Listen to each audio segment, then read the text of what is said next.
Hey guys, James Wilson-Taylor here for Roxanne. We are backstage at Reading Leeds Festival 2022 as it is playing today. Patty and Ronnie join me now. Gentlemen, how are you? Fantastic. It's so good to see you. How are you? I'm very good. It's lovely to see you boys as well. And let's start with that incredibly obvious question. Reading Festival yesterday looked absolutely outrageous. I've seen those photos on Roxanne. How was it for you guys from your perspective? It was pretty good. It was fucking electric.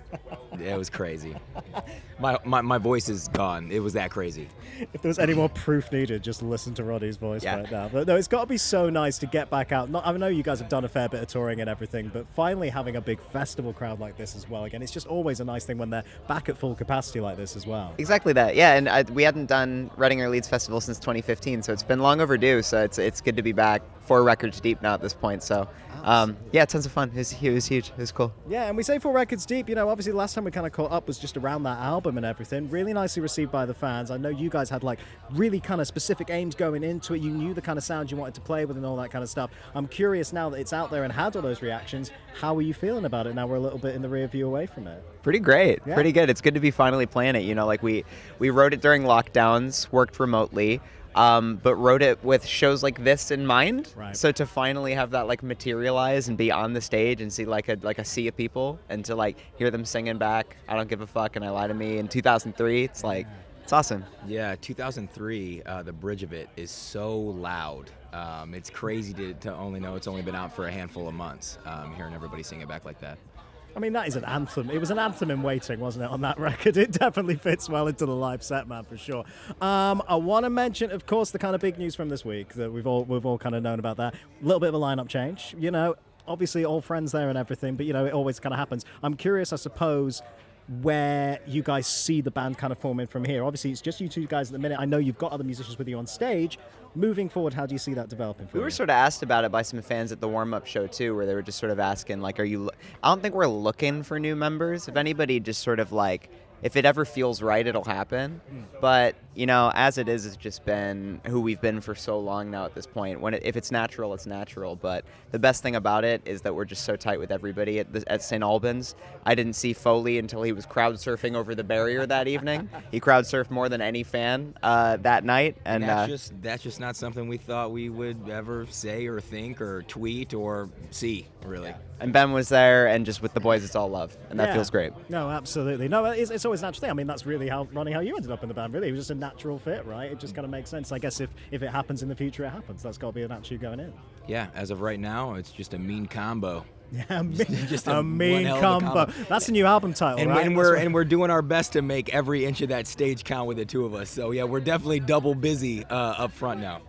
Extra energy. I like that. Yeah, my back is feeling it. Oh yeah. Oh yeah. Oh dude, my back's feeling it just from interviews. I can't believe how you're doing, man. Crazy times. You mentioned your boy Ben there. Obviously, I actually caught up with him at 2000 Trees. You've been writing on some Bleak Soul stuff, which is very, very exciting. That's correct. He was talking about that. You know, it was kind of nice for him to approach a completely different project, obviously, but with someone he's clearly very, very comfortable writing with. How was it for you? A lot of fun. Yeah. A lot of fun. It was a different dynamic where he comes in saying, "This is the song," and then I felt a little like hesitant to like start voicing my opinions and things because, you know, we've done that for so long, and as it is where we just like collaborated like that, but it just fell into like a really comfortable thing all over again so quickly, and it feels exactly like it did writing our first record, and just working together feels great, and it's just it's so cool to be just like seeing him all the time again. So nice when it works out with that. Ronnie, we've just had Scene Queen and actually chatting to us very, very recently. I know you've been doing a load of co-writing there. Such exciting stuff coming out, but tell me about your working process with her, because again, it seems like a really, really good creative fit there. Scene Queen is one of the coolest people here at Reading Leeds Festival. So much energy, such a vision from front to back, knows exactly what she wants to do. It's been such a pleasure collaborating with her.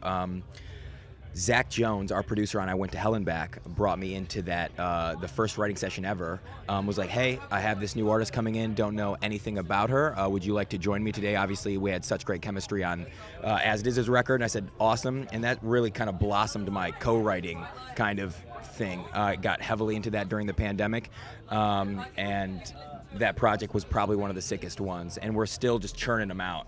I feel like TikTok accidentally just blew up one that was never meant to come out on the first EP, and it's now on the second EP just 'cause.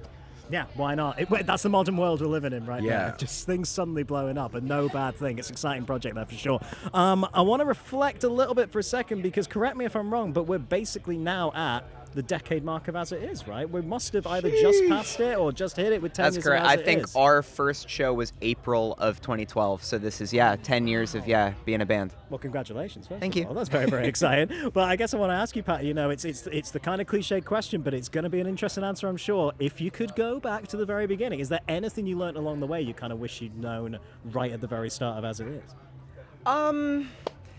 There's so much that I've learned, but I don't think I'd tell myself anything, because it's just you learn along the way, and you cherish it and you enjoy it so much in the moment. I think we never expected it to become a thing. When we formed a band, we never expected to play a show north of London, and then suddenly we're in Europe, and then suddenly we're signed and we're recording and playing shows in the States and Japan and Australia and stuff.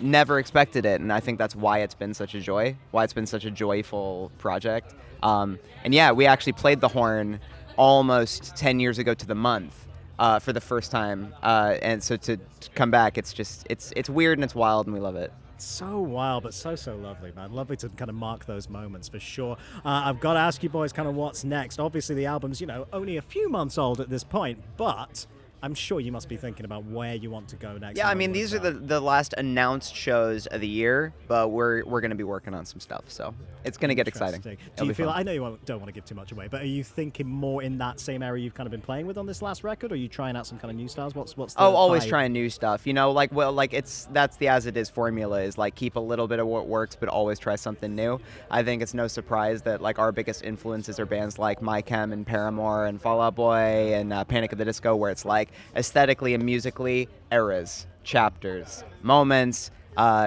Always try something new. Always be reinventing and pushing yourself as artists and innovators. So yeah, always something new.